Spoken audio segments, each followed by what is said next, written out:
नमस्कार, मैं हूं आपके साथ गौरव राजेंद्र। बुलेटिन की शुरुआत करते हैं खबर चंडीगढ़ से है, जहां सीएम नायब सैनी ने प्रशासनिक सचिव के साथ में समीक्षा बैठक की और बैठक में सभी विभाग के अधिकारी मौजूद रहे। इस दौरान सीएम ने अधिकारियों को निर्देशित करते हुए कहा कि अधिकारी मुख्यमंत्री की घोषणाओं से जुड़े कार्यों पर प्राथमिकता से काम करें। सरकारी कार्यालय में सिटीजन चार्टर को लागू किया जाए और समयबद्ध तरीके से पात्र लाभार्थियों तक सरकारी योजनाओं का लाभ पहुंचाया जाए। स्वच्छता अभियान के तहत अपने कार्यालयों में सफाई का ध्यान रखते हुए अधिकारी औचक निरीक्षण करें और इस दौरान जो है प्रयागराज में चल रहे महाकुंभ को लेकर सीएम ने कहा कि मुख्यमंत्री तीर्थ दर्शन योजना के लाभार्थियों को प्रयागराज में महाकुंभ स्नान के लिए ले जाया जाएगा।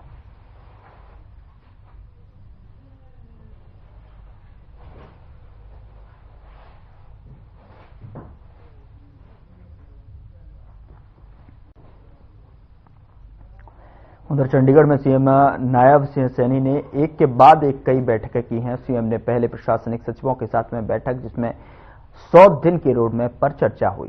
साथ ही आपको बता दें कि उनके बाद महिला एवं बाल विकास विभाग के साथ में बैठक की और जिसमें महिला एवं बाल विकास मंत्री श्रुति चौधरी भी मौजूद रहे।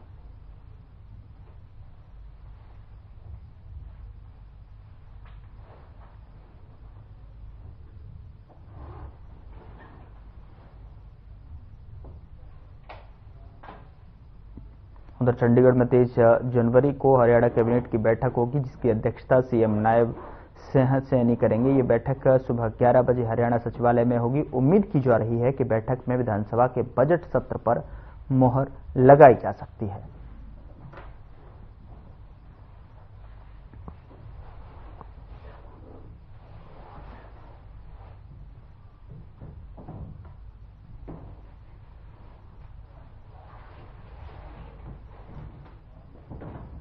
हरियाणा के ऊर्जा मंत्री अनिल विज ने राहुल गांधी के बयान पर उनकी लड़ाई भारत के खिलाफ है। राहुल गांधी के अंदर जो है जिन अंग्रेजों ने हमें इतने साल गुलाम रखा और जिनके खिलाफ लड़ाई लड़कर हमें आज़ादी प्राप्त की, मुझे लगता है कि वो आज भी इसके जो राहुल गांधी अंदर जिंदा हैं। और मामले में हमारा जो केंद्रीय कार्मिक मंत्रालय है, कांग्रेस ने पूर्व सीएम भूपेंद्र सिंह हुड्डा हरियाणा सरकार किसानों को मुआवजा और एमएसपी से वंचित रखने के लिए बयान पर कैबिनेट मंत्री अनिल विज ने कहा कि हरियाणा सरकार हर वर्ग की सुख सुविधा के अनेकों कदम उठा रही है।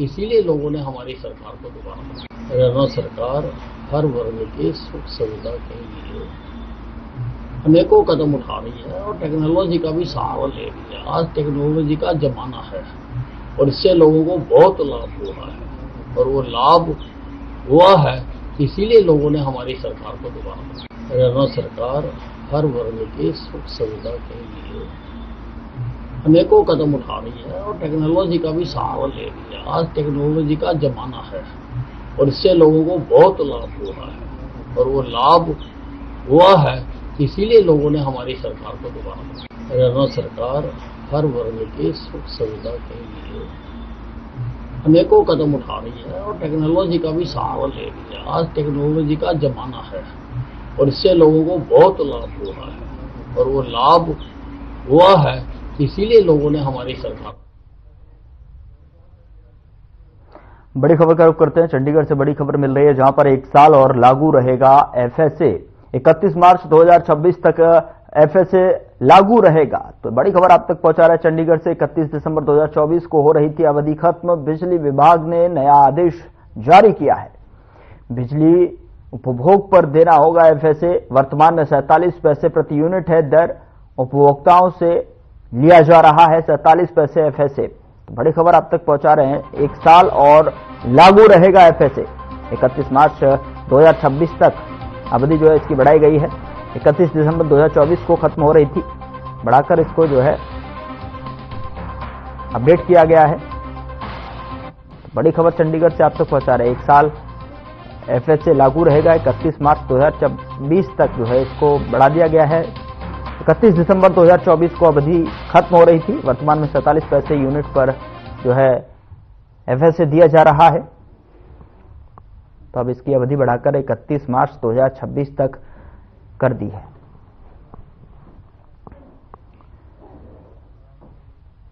चलिए खबरों में आगे बढ़ते हैं। खबर फरीदाबाद से है, जहां चांदपुर गांव में जिम करने के बाद पैदल घर जा रहे राम अवतार नामक युवक को गांव के ही एक लड़के ने रंजिश के चलते कार से पीछे से टक्कर मार दी, जिससे युवक गंभीर रूप से घायल हो गया। घायल अवस्था में युवक को इलाज के लिए निजी अस्पताल में भर्ती कराया गया। पुलिस ने आरोपी गौरव और उसके चाचा सूरजपाल के खिलाफ मामला दर्ज कर जांच शुरू कर दी है।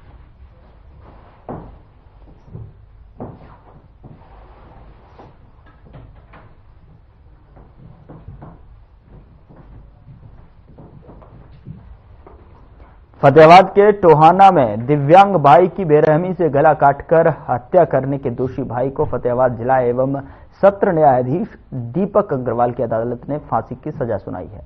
अदालत इस मामले को रेयरेस्ट ऑफ रेयर केस मानते हुए फांसी की सजा सुनाई। बता दें कि करीब 5 साल पहले दोषी ने 18 जून 2020 को मकान के झगड़े के चलते गला काटकर दिव्यांग भाई की हत्या कर दी थी और फिर उसका सिर एक थैले में डालकर अपने साथ ले गया था, जिसके बाद पुलिस ने आरोपी पर आईपीसी की धारा 457, 506, 302 और 201 के तहत मामला दर्ज कर लिया था।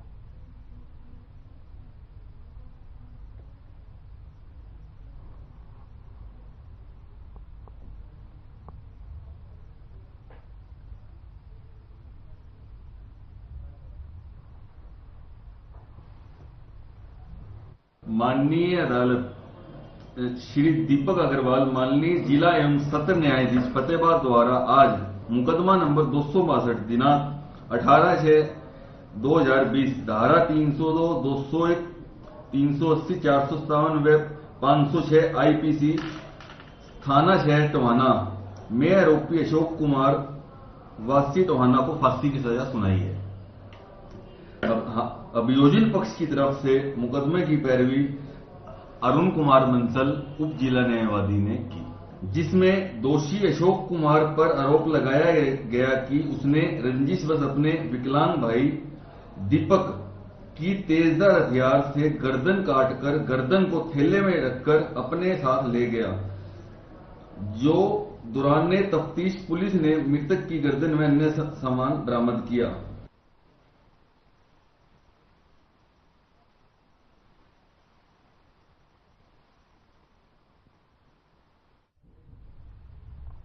हरियाणा मानव अधिकार आयोग के चेयरमैन जस्टिस ललित बत्रा ने कहा कि हरियाणा में मानवाधिकार के अधिकारों का किसी भी कीमत पर हनन नहीं होने दिया जाएगा और इस समाज में हर व्यक्ति के लिए अधिकार निर्धारित किए गए हैं। इन अधिकारों से कोई भी वंचित नहीं रहना चाहिए। इस विषय को गंभीरता से लेकर जिले के अधिकारियों को कार्य करना होगा। चेयरमैन जस्टिस ललित बत्रा वीरवार को पिपली पैराकीट में अधिकारियों की बैठक को संबोधित कर रहे थे। यहां पर चेयरमैन जस्टिस ललित बत्रा और आयोग के सदस्य कुलदीप जैन, दीप भाटिया का प्रोटोकॉल के अनुसार उपायुक्त नेहा सिंह और पुलिस अधीक्षक वरुण सिंगला ने स्वागत किया।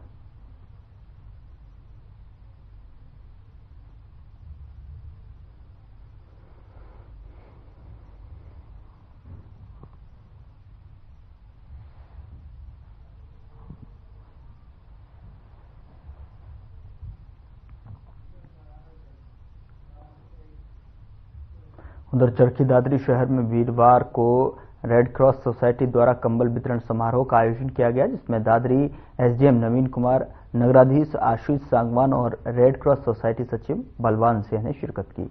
कार्यक्रम में टाटा अलाइव कंपनी और खुशियों की दीवार मुहिम के संचालक संजय रामफल का विशेष योगदान रहा। एसडीएम नवीन कुमार ने कहा कि जिला प्रशासन द्वारा रेड क्रॉस सोसाइटी के माध्यम से गरीब व्यक्तियों के लिए समय समय पर कार्यक्रम आयोजित किए जाते हैं और वहीं उन्होंने कहा कि रैन बसेरों का 2 दिन पहले औचक निरीक्षण भी किया गया ताकि सुविधाओं के बारे में जानकारी मिल सके।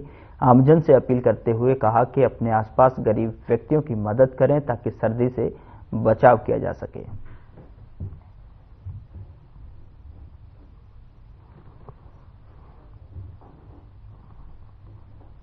आज ये हरियाणा राज्य शाखा चंडीगढ़ रेड क्रॉस से हमें कंबल वितरण के लिए कंबल प्राप्त हुए थे और साथ में टाटा अलाइव कंपनी है, उन्होंने भी इसमें बहुत हमारा काफी सहयोग किया है। कृष्णचंद जी हमारे साथ खड़े हैं और ये पहले भी जो भी हम सामाजिक गतिविधि करते रहते हैं तो टाटा लाइव की तरफ से हमें उनका पूरा सहयोग और समर्थन मिलता रहा है। इसमें एसडीएम साहब पहुंचे थे और सीटीएम साहब पहुंचे थे, प्रशासन डीसी साहब की तरफ से।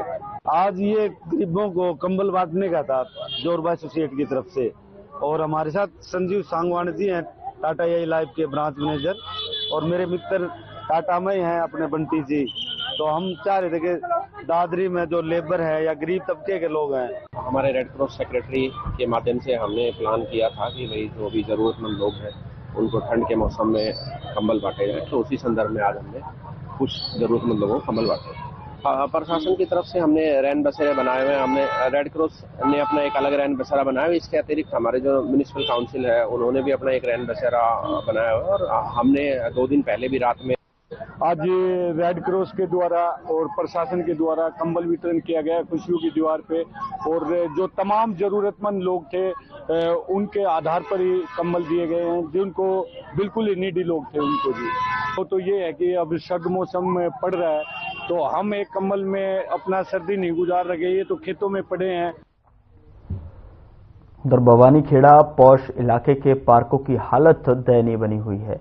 बेसहारा पशुओं का पार्कों में बसेरा बना हुआ है। शहरवासी पार्क सुविधाओं से वंचित हैं, तो वहीं शरारती तत्वों के पार्कों में किए जाने वाले नशे से परेशान हैं। हुड्डा सेक्टर में जो सुविधाओं के नाम पर स्थानीय निवासियों को दी जाने वाली मूलभूत सुविधाओं का टोटा बना हुआ है। उन्हें ठप सीवरेज व्यवस्था, स्ट्रीट लाइट, पेयजल की परेशानियों का सामना करना पड़ रहा है। प्रधान सज्जन भारद्वाज ने बताया कि हुड्डा सेक्टर निवासी और शहरवासी परेशान हैं। पार्कों की चारदीवारी की ग्रिल टूटी हुई है।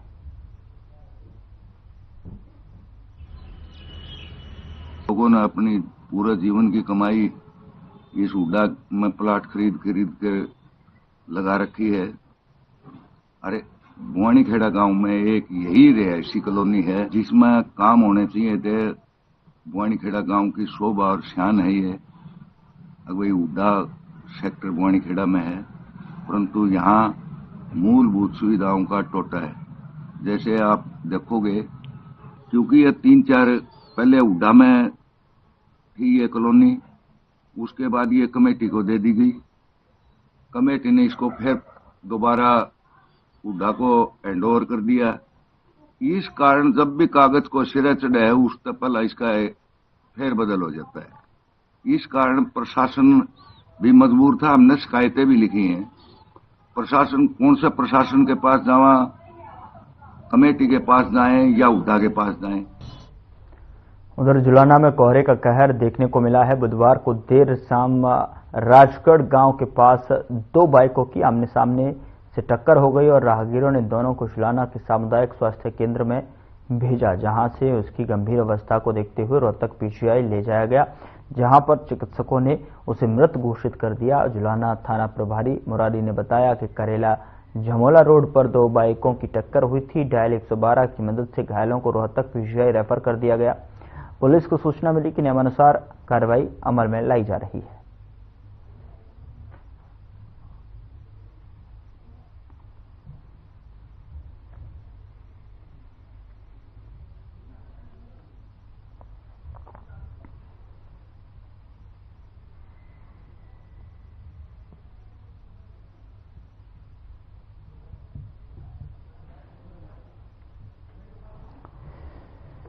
तस्वीरें जुलाना से हैं, जहां पर कोहरे का कहर एक बार फिर से हादसा बनकर जो है बरपा है।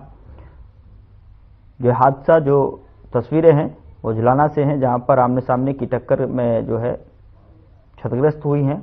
बाइकों की जो टक्कर है वो कोहरे के चलते यहां पर एक हादसे की शक्ल में दिखाई दी। 2 बाइक की टक्कर हुई थी।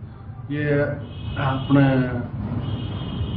करेला झमोला रोड पर, और उनको तुरंत डीआरबी की मदद से और एम्बुलेंस से पीजीआई रोड तक भेज दिया था।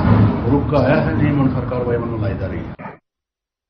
उधर हरियाणा महिला आयोग की चेयरपर्सन रेणु भाटिया कैथल पहुंची। उन्होंने महिलाओं की बातों को सुना, साथ में आईपीएस सुमित कुमार पर लगे आरोपों पर भी बयान दिया। उन्होंने कहा कि पुलिस की बनाई गई कमेटी ने जांच पूरी कर ली है, जल्द ही जांच रिपोर्ट आयोग के पास आएगी।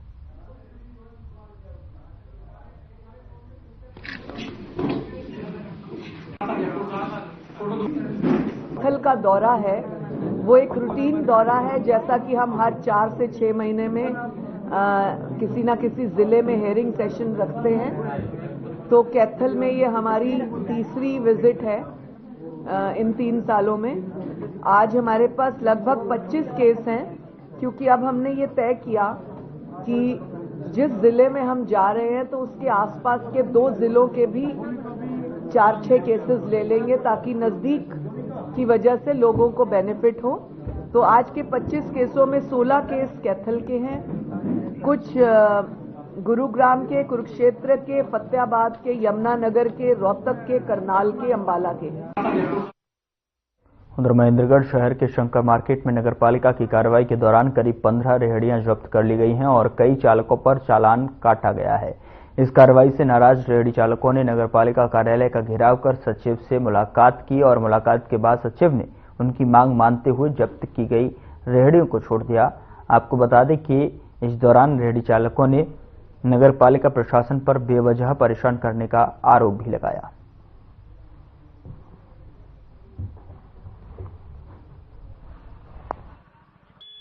मैं गरीब परिवार मजदूर आदमी हूँ, अपने 3-4 बच्चों का पेट पाल रहा हूँ रेडी लगा के और चलती फिरती रखता हूँ। मैं आज खड़ा था, मेरे पास आए 3-4 नगर पालिका के आदमी, मेरे पास नॉलेज तो यहाँ पर साइन कर मेरा 2000 का चालान काट गया। नॉलेज यहाँ से रेडी मसला मैं ठीक है सर। उसके बाद 4-5 आदमी हो रहा है नगर पालिका के, मेरी रेडी को उठाया और इसको नगर पालिका अंदर लेके जाओ, मैं इसको वही सेक्रेटरी तुम्हारा समाधान करेंगे। सब रेडी वाले उधर बुला रहे, हम रेडी सब रेडी वाले अंदर आ गए, कमेटी अंदर रेडी खड़ी कर दी। सेक्रेटरी साहब तोरे से बोलता है, कहता है तुम्हारा सामान जब्त हो गया, तुम्हारी रेडी जब्त होगी, तुम अपने घर जाओ। कितनी रेडी पकड़ी यहाँ कम से कम 10-15 रेडी आ रहे हैं, सिर्फ एक ही मार्केट की पकड़ी है और हजारों रेडी फौजी कैंटीन सामने लगती है, सब्जी मंडी रोड पे भी लगती है। सिर्फ टारगेट भरमदेव चौक से और नगर पालिका हमको टारगेट बना रखा है बस। उधर 76वें गणतंत्र दिवस कार्यक्रम को लेकर जिला प्रशासन की ओर से सभी तैयारियां पूरी कर ली गई हैं। पलवल के नेताजी सुभाष चंद्र बोस स्टेडियम में होने वाले गणतंत्र दिवस कार्यक्रम को लेकर जिला अतिरिक्त उपायुक्त अखिल पिलानी ने तैयारी को लेकर बताया कि इस वर्ष भी बड़ी धूमधाम से नेताजी सुभाष चंद्र बोस स्टेडियम के प्रांगण में गणतंत्र दिवस कार्यक्रम आयोजित किया जाएगा, जिसमें सांस्कृतिक कार्यक्रम को भव्य रूप से आयोजित किया जाएगा और बेहतरीन कामों के लिए लोगों को सम्मानित भी किया जाएगा। सुरक्षा को लेकर चाक चौबंद व्यवस्था भी की गई है और बच्चों के बैठने के लिए उचित व्यवस्था का भी प्रबंध किया जाएगा, जिससे सांस्कृतिक कार्यक्रम में बच्चों को किसी प्रकार की दिक्कत का सामना न करना पड़े।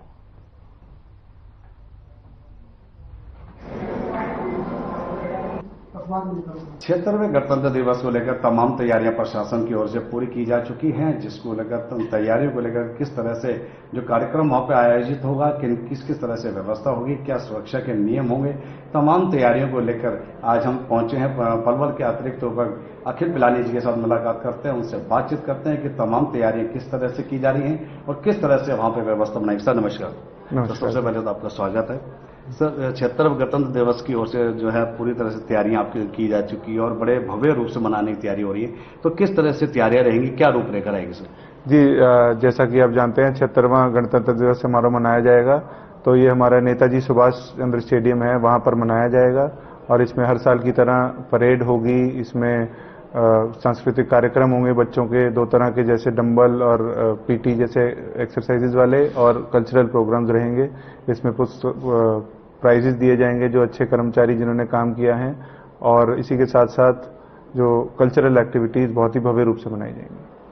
सर तमाम तैयारियां हैं, बच्चे भी वहां पे होंगे, मौसम को भी देखना होगा, तो मौसम को लेकर किस तरह से प्रशासन अलर्ट मोड पर रहेगा? जी बिल्कुल, मेडिकल फैसिलिटी और ठंड ना लगे उसके लिए मैटिंग रहेगी, प्रॉपर बच्चों के लिए इंतजाम रहेंगे, तो किसी को कोई इशू नहीं होना चाहिए इसमें। सर सुरक्षा के नियम भी बताया जा रहा है काफी सख्त किए जाएंगे, क्योंकि भव्य प्रोग्राम है तो काफी भारी संख्या में लोग मौजूद होंगे, तो व्यवस्था किस तरह से बनाई जाएगी? जी बिल्कुल, उपायुक्त महोदय ने एसपी साहब से रिक्वेस्ट किया था कि ट्रैफिक को लेकर, लॉ एंड ऑर्डर को लेकर तो पुख्ता इंतजाम किया जाएगा पुलिस की तरह से, और कोई भी ऐसा इशू नहीं आना चाहिए। सर तमाम लोग वहां मौजूद होंगे, तमाम लोग पहुंचेंगे, तो क्या लोगों से, स्थानीय लोगों से इस भव्य कार्यक्रम को लेकर अपील करना चाहेंगे? मैं सबको पहले तो इनवाइट करना चाहूंगा और यही निवेदन करना चाहूंगा कि हम अपने कॉन्स्टिट्यूशन, अपने रिपब्लिक की वैल्यूज को अच्छा से मनाएं और इसमें हिस्सा लें।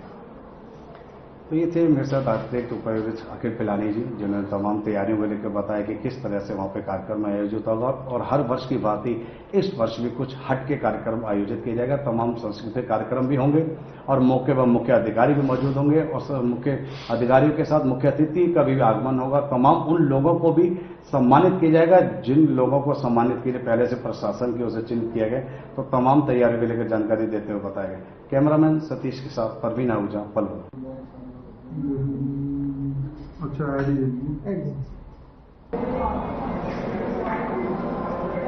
अखबार में निकल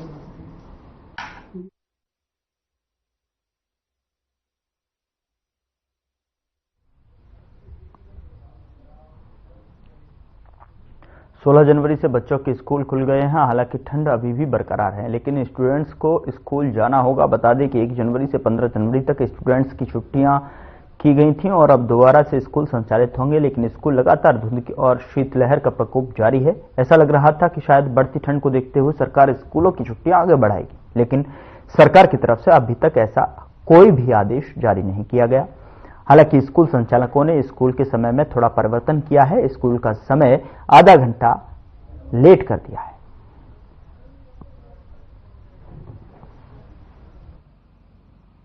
1 से 15 तक विभाग का सरकार का आदेश था कि स्कूल बंद रहेंगे। जो सीबीएसई के स्कूल थे प्रैक्टिकल वर्क के लिए, उनमें 10वीं 12वीं क्लासेज आई। अब पुनः विद्यालय सरकारी और प्राइवेट सभी दोबारा से सुचारू रूप से शुरू हो गए हैं। तो अभी अपने जिले की कह रहा हूं, थोड़ा सा धूप निकली हुई है। मैं समझता हूं कि ठीक है, और अगर ऐसा होगा तो हम माननीय उपायुक्त महोदय से निवेदन करेंगे। ठंड की स्थिति आई है, उनसे मिलकर उनसे निवेदन करेंगे। चरखी दादरी शहर में वीरवार को हरियाणा कौशल रोजगार निगम के तहत विभिन्न विभागों में लगे कर्मचारियों ने हटाए जाने के विरोध में धरना प्रदर्शन किया और सरकार पर वायदा खिलाफी का आरोप लगाते हुए रोष जताया है। हरियाणा कौशल रोजगार निगम यूनियन प्रधान विजयपाल ने बताया कि पिछले लगभग 5 वर्षों से कार्यरत हरियाणा कौशल रोजगार निगम कर्मचारियों को हटाया गया है, जो बहुत ही गलत है। उन्होंने कहा कि सरकार जल्द कर्मचारियों को हटाए जाने का फैसला वापस ले, नहीं तो सभी कर्मचारी मिलकर बड़ा आंदोलन करेंगे और सरकार के मंत्रियों के आवास पर धरना प्रदर्शन करेंगे।